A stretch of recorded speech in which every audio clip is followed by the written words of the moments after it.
Congratulations to England. They beat Australia yesterday convincingly. They deserved their place in the final against New Zealand. Now, where did they win that game?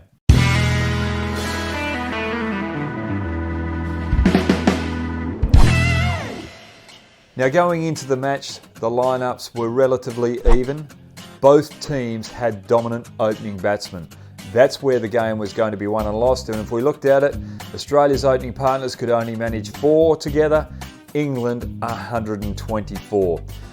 Roy and Bairstow were just too good. Australia's leading wicket taker Mitchell Starc just couldn't find his rhythm. Behrendorff couldn't get the ball to swing early on, and that was the matchup that was key for Australia to take this game away from England, and it didn't work out. Roy and Bairstow, they could have played conservative with a low total that they had to chase, but they were aggressive. They attacked the bowling, they had positive footwork. If we looked at Warner and Finch against Archer and Woakes, they were a little bit more tentative. Finch was playing from the crease, first ball out, LBW, ball nipping back, and that's where he struggles early on in his innings, and he got found out today. David Warner, just again playing from the crease, Woakes a little shorter, and he was just fiddling outside off stump and fed the slips. And then early on in those 10 overs, Hanscom came to the crease for his first opportunity in this particular tournament, and again, he got caught playing from the crease. No positive footwork, and there was a gap between bat and pad, clean bowled. So after the 10 overs, Australia were 3 for 27. England in their 10 overs were none for 50 and going out a good rate. Now, if we look through the match, the partnership between Carey and Smith was sensational. Under pressure, Carey showed his true grit, and he is going to be a player to watch in the future. He got hit on the chin by a sharp Archer delivery early on. He was bleeding from the chin, but he showed courage. He got behind the next short ball when he had to get up there and face it after being bandaged up. So good courage there from Carey. Smith, a wonderful 85. But then we look at England. Roy, sensational with his 85. Morgan going out there, getting punished with short bowling, but managed to be able to get through it and then dominate and get England home with Root. And Bairstow, he was just wonderful again. The England bowlers were just too good. They out-bowled Australia.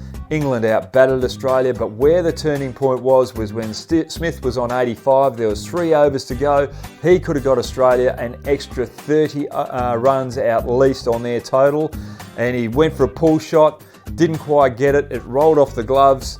He took a quick single, Bairstow behind the stumps, picked up the ball, threw to the non-striker's end and ran Smith out by an inch.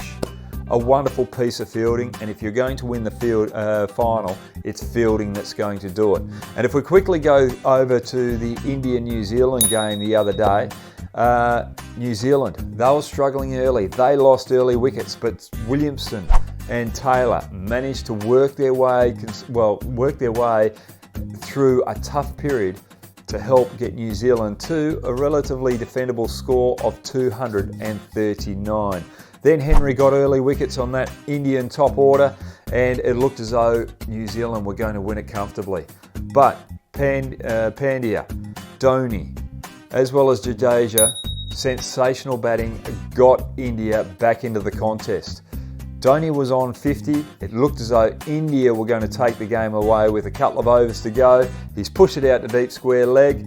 He's tried to take Guptill on with a 2. Guptill's thrown from the deep, hit the stumps directly. Dhoni out. New Zealand go on to win the game. So 2 run-outs in 2 finals have caused the downfall of 2 teams. So New Zealand, England, in that final, whoever fields the best is going to win the Cricket World Cup of 2019. Now, if you like what I do, subscribe downstairs, get on that bell, and that will give you a notification of when the next video is coming out. Cheers.